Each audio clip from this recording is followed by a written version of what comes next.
We're the leading national charity supporting and advocating for melanoma patients. We were founded in 2006 by two very special people, Daniel Belcher and Brent Grace.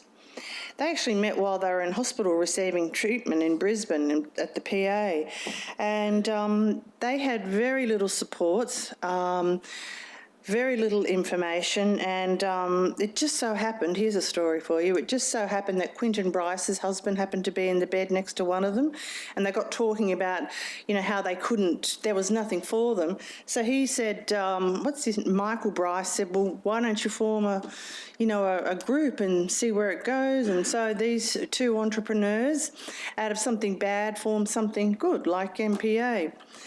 But, so now, Daniel still remains, he's been doing really well, and he remains on our board of directors.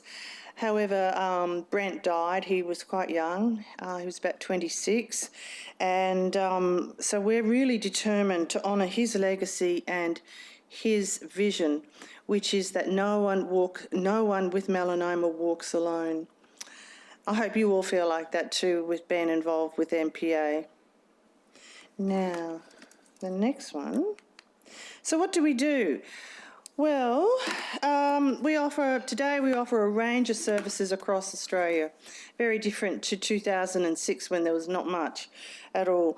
There is our 1300 national support line, and there are our support groups which cater to people's preferences. So their preferences, their stage of melanoma and their geographical location. So you can have your face-to-face support groups, the closed Facebook forum, and the telephone support groups which are run in conjunction with Cancer Council New South Wales. All are facilitated by fully trained volunteers, the MPA team and allied health professionals. We provide high-quality evidence-based information as per our medical advisory panel and as the melanoma guidelines. We work to ensure that the issues that face our community, so that's you people, are raised with key stakeholders. And one example is where we work with government and the regulatory bodies so that patients can have equitable and timely access to life-saving drugs. We also, I'll be quiet in a minute, we also have a comprehensive website which I invite you to visit when you get a chance. There is a wealth of information about melanoma and lots of other useful links. Now, our first speaker tonight is Professor Michael Henderson, and I'll just give you some information about him.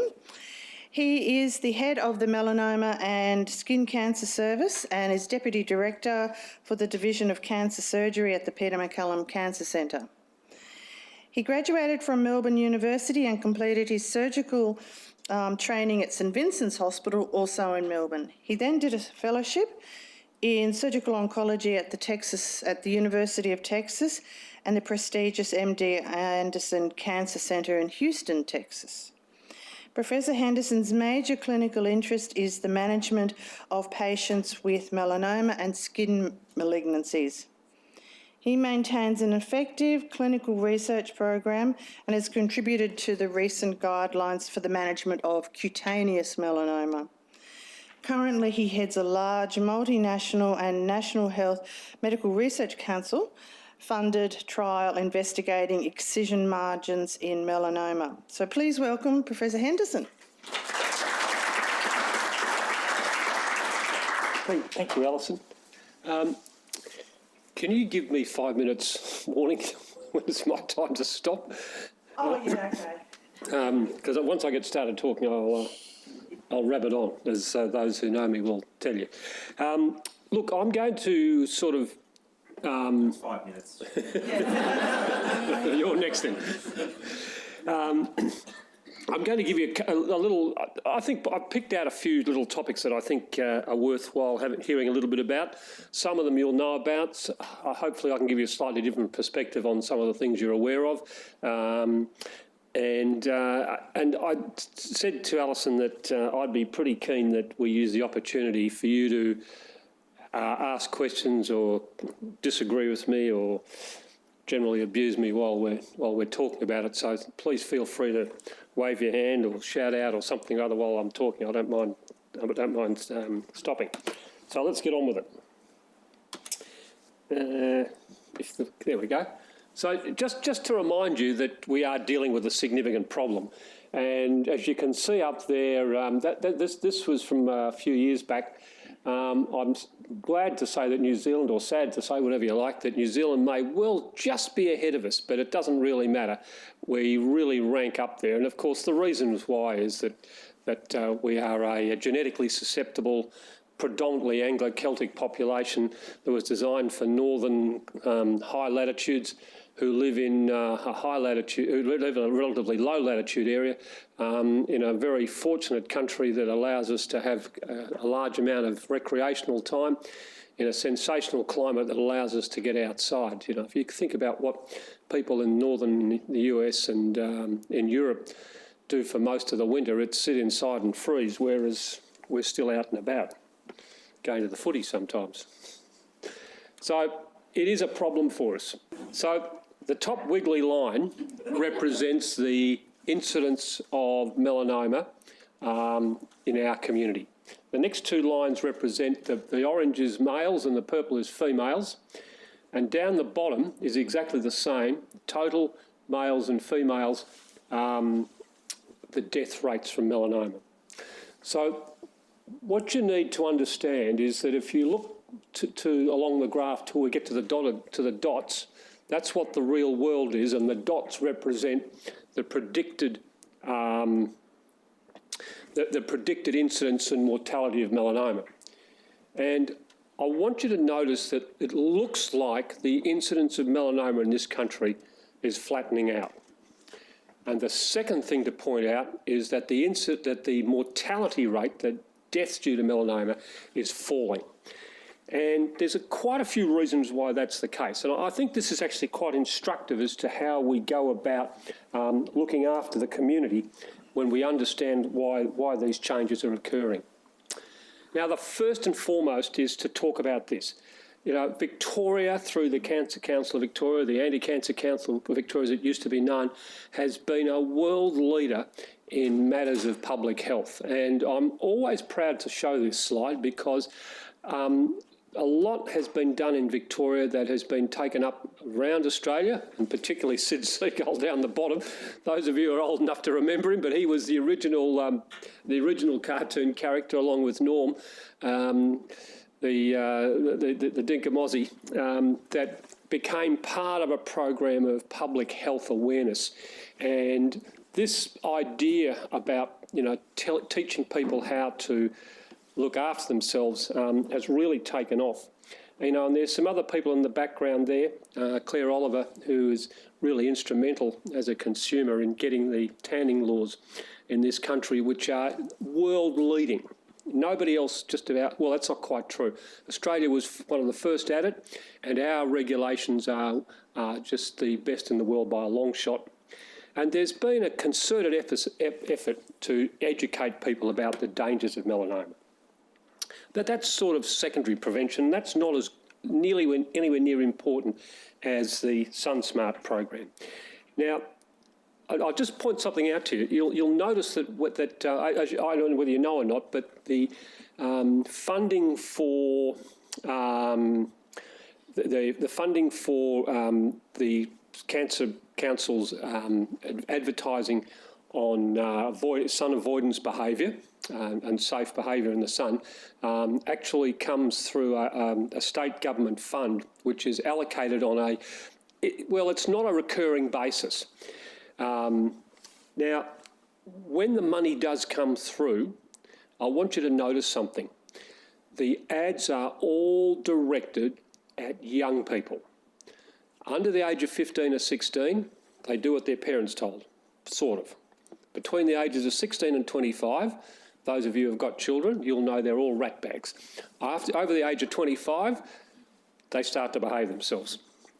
So it's this key group, and this is when people get their serious sun exposure that sets them up for melanoma in later life.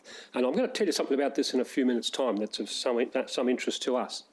So that's where the money's going, is to prevent prevent sun exposure to reduce the incidence of melanoma in later life.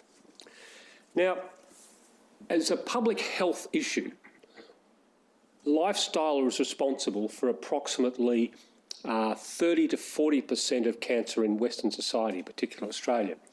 And if you look at this line here, this graph here, you'll see that 1, 2, 3, 4, actually, have I got a thing here? What do I do to make it work? Oh, there you go. That might be it. No, I don't know. It's not really very helpful, is it? Sun exposure is one of the big causes of cancer in our society. So that's why it's so important. It has a major impact upon quality of life for Australians. So we've got to remember that. No, wrong way. Sorry, my apologies. And this is just to remind you that we live in sunny climes, and that in Melbourne there are essentially 4 months a year when the sun exposure can be expected to be very high, and another month or two each side of it, for a total of 7 months a year when we should be using sun prevention. And as you go north, the amount of sun that people gets and the amount of sun available for people to experience gets higher and higher. I don't know if any of you are aware of the Cancer Council SunSmart app. Does anybody not know about it? Everybody, hand up those who've seen it. Yeah, great. I tell all my patients about it now because it actually gives them an on-the-spot reading of what the sun exposure is outside. Not that it's particularly difficult to put your head outside and see how sunny it is, but you need to have an idea of just what the levels of sun exposure are to get an appreciation of how aggressive you should be in your sun exposure behaviour. Oh, I keep doing it, sorry, my apologies. Now, I just do not understand what's happened here. It looks like it's been translated into Chinese or something, doesn't it? I'm glad it's you. What this graph shows, and I'll try and use the mouse here. No, it's not going to work either. Yes, it is. That top blue, these are actually the incidence of melanoma by age.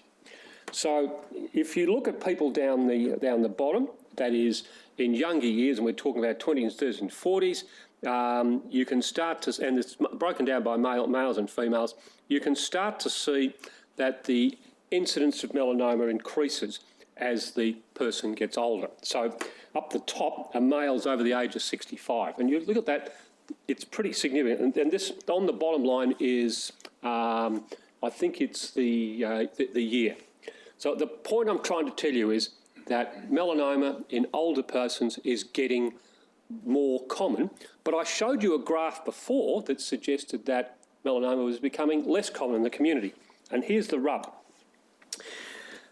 We are dealing with an ageing population. If you looked at this graph 50 years ago after the Second World War, there was very few people at the top and the bottom was wide. Now the demographics have changed. So we have an ageing population and we're going to have to deal with people who live a lot longer. There's another graph just to show you that the incidence of melanoma, that the population's ageing. And the fascinating thing is that the number of people over the age of 85 is really going to start ramping up in the next decade or so. Now, I've put this picture up. Now, who would in the room recognise this as a melanoma? Good and bad, because this is the face of melanoma that we're increasingly seeing in the older population. It's rapidly growing and it's not black. And here is some of our problem. The next thing I want to show you was this. These are old data, but the important points are this. So hang on a bit about what the melanomas look like in the elderly. This is the other problem we're seeing. In situ melanoma is becoming a major issue. And this was in 2005, so 10 years or 13 years ago, that we were seeing we're having a significantly less in situ disease compared to the total number of invasive melanomas. But the figures now are quite considerably different in that the numbers of in situ melanomas are approximately the same as the amount of invasive melanomas. Okay, stop for a second. I should have explained a little bit about what in situ melanoma is. So in situ melanoma is a skin change in the melanocytes that has not yet reached the criteria to diagnose a melanoma. And our strong belief is that left alone, that lesion will turn into an invasive melanoma, i.e. the thing that everybody knows about. The good news is that in situ melanoma is technically not a cancer. It can't spread and it should not kill you. But we have to manage it, and it is becoming an increasing problem in our society.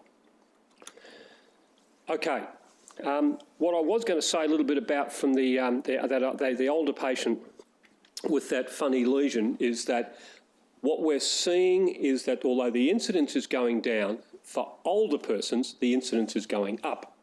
And what that probably reflects is that the baby boomers, i.e. my generation and a little older, did not know anything about sun avoidance, and our parents pushed us outside and we were told to get a tan at the start of summer because that would protect us. And how many of us had multiples, skin peels and the like during our adolescent years? And we're now paying the price because this is the cohort who is now getting this high rate of melanoma, and unfortunately some of them are those pink ones which are particularly dangerous. Alison mentioned that my major clinical interest at the moment, research-wide, is margins of excision. And this is becoming an increasing issue that we need to consider. So when we see a melanoma, we want to cut it out. And the idea is that we cut it out so that there's no residual tumour left behind and that the patient then goes on and has no more problems, assuming that it hasn't spread. Now, when a melanoma comes back where we've cut it out from, that's called a local recurrence. And we're pretty good at not having local recurrences. The risk of local recurrence is actually pretty small, but it's not zero. Now, the consequences of surgery, don't get too fussed about what I'm saying here just yet, but if you want to be absolutely certain there's no melanoma left behind, you take a big hunk of tissue out. If you take a big hunk of tissue out, you've got a number of problems. First of all, it's a lot more painful. Secondly, you're going to have a bigger operation. Third, you may spend more time in hospital. 4, you might get a crummy cosmetic result. 5, you may be left with significant discomfort and pain. 6, it may keep you away from work. So no income, that's a major issue, and may have some functional aspects as well. So, for instance, melanomas around the face, close to the eye, those sorts of things. And of course, at the end of the day, all being taxpayers, it costs money. So what we want to do is we want to work out what is the optimal margin of excision, because the thinner we can make it, the more likely do we improve all those things I've just mentioned and cost the community less. Okay, so there's been a lot of work going on over the years, but in summary what's happened, we've been tending towards smaller and smaller margins. And we're now, and don't get too fussed about those, but the bottom line is we are now down to whether we should do a 1 centimetre margin or a bigger margin, and this remains very much up in the air. And in fact, if you go around the world, and this is actually a summary of the international guidelines, you'll see that for some of the melanomas, for instance, if you look on the left-hand column, melanomas between 1 and 2 millimetres in thickness, we've got difference between the POMs, the Americans, Australia, the Dutch and the Germans. And if you come down the next line, it's all over the place. And if you come down to the greater than 4 millimetres in thickness, it's not quite as bad. So there's this critical group between 2 and 4 millimetres and 4+ millimetres where nobody in the world knows exactly what to do.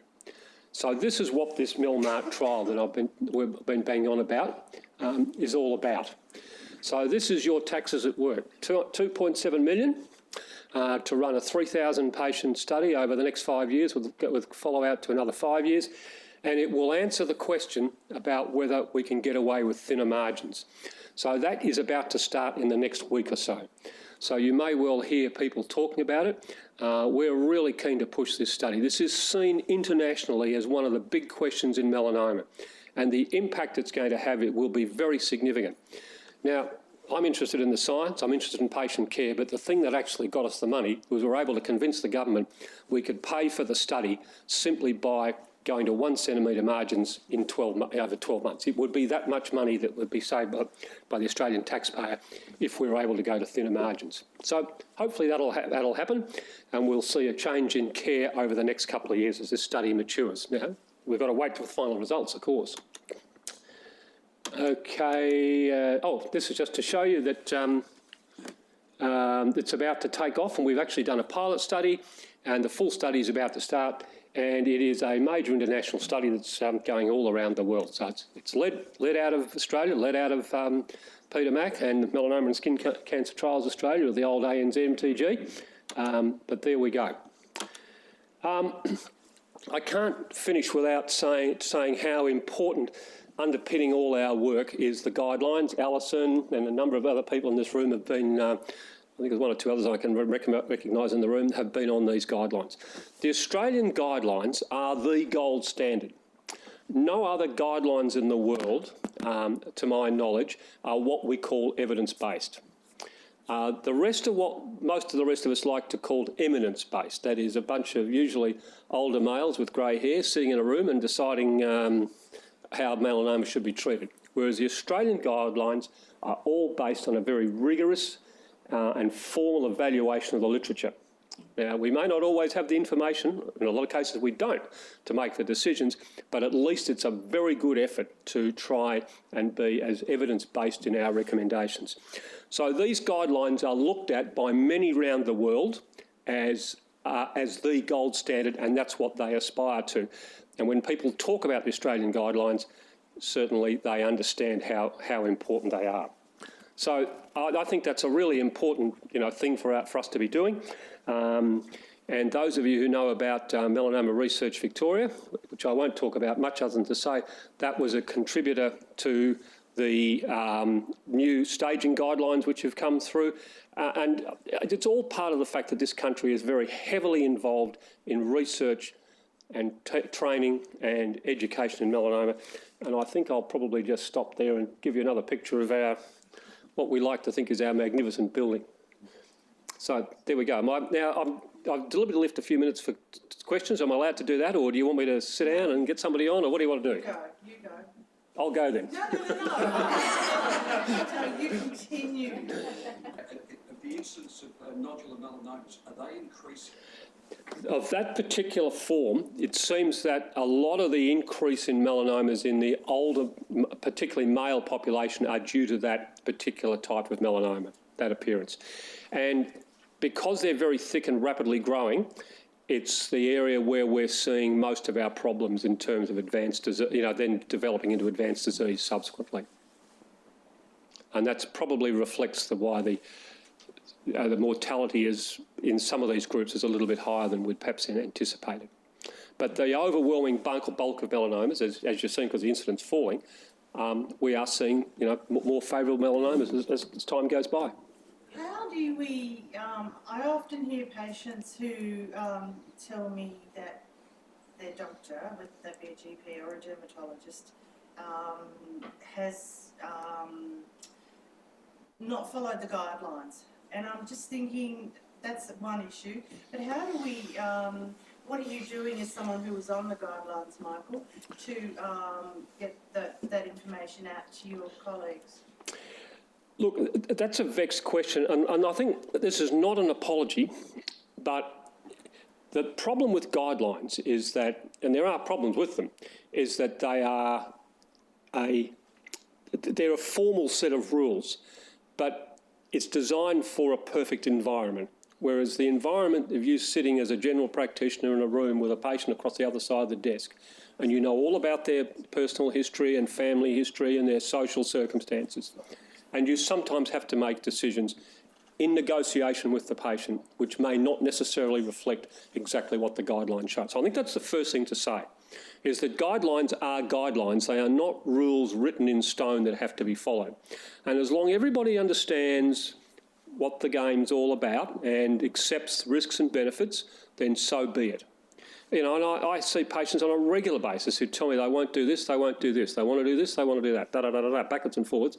You know, we generally try and get them to the right area, and it's about education of the patient, and you can usually get them where they need to be. But at the end of the day, it's the patient who has, the word is autonomy. They get to decide what happens. That's the first thing. The second thing is, how do we educate the community? And that's a really good question. So we actually, the guidelines actually, John Thompson, who's the chairman of that committee, of the guidelines committee, he and his staff have spent a considerable amount of time trying to work out how we get it out to the world. And one of the things is it's on the web. You can actually go and look at it yourself. And that's one of the things we want to do, is make it very accessible to people.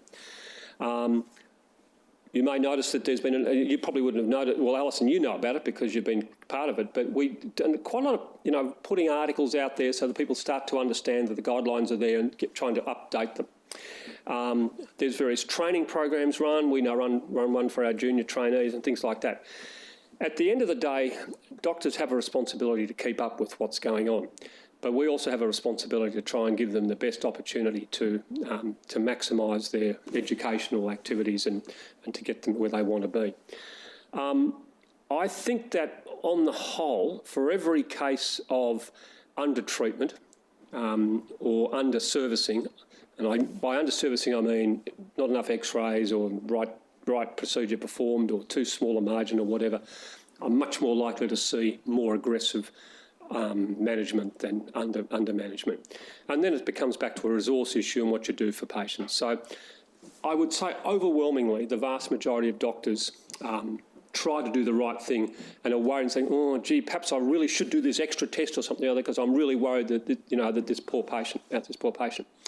One of the things we've done, practically here is that we get a lot of patients referred in. They've had a biopsy and the local doctor has done a little excision and basically just wants to send the patient away because he understands this is melanoma, a potentially malignant disease. It could kill my patient. I'm really worried. What do I do?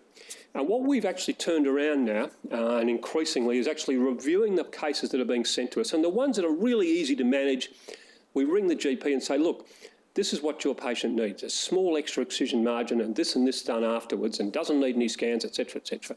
And 9 times out of 10, the general practitioner is delighted to hear from us. He's delighted to be able to be educated about what the situation is. He's delighted to be able to do the little procedure. We've assumed that the patients happen to be looked after by the general practitioner, but we're going to find out about that sometime. But the point is, and it's much better care.